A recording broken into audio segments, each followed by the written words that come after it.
It might be unusual, but I knew at the age of 10 that I wanted to become a doctor.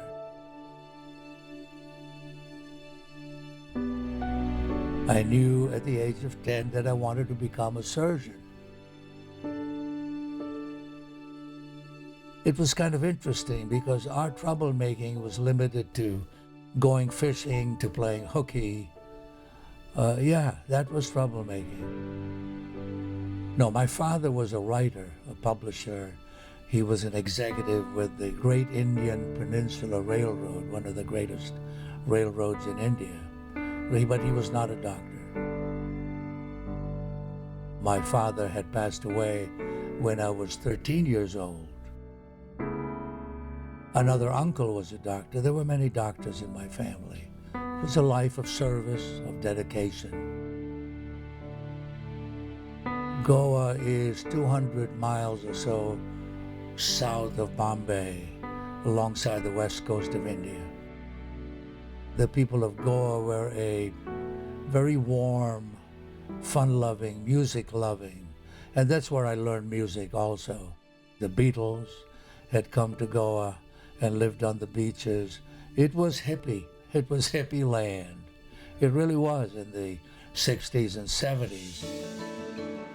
I was 23 years old when I graduated. So I called my Uncle Max, who was my dad's friend, and he said, go to Akron, Ohio. And I said, why? And he said, well, because they have a great golf tournament there at Firestone, the Firestone Classic. And I applied to Vanderbilt University and was admitted to my surgical career at Vanderbilt in Nashville, Tennessee. During that time, I was able to spend time in music. I learned to sing with the big bands. A band leader would yell at me for trying to be too much of a star. Now, in medical school, the curriculum was tough, as one knows, but we still had a lot of fun.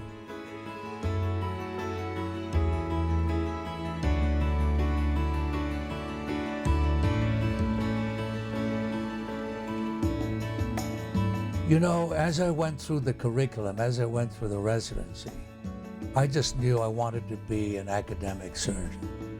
Having finished then 7.5 years of general, thoracic, and pediatric surgery, which to me was special because I wanted to join a faculty, and lo and behold, here it was, Detroit and Wayne State University.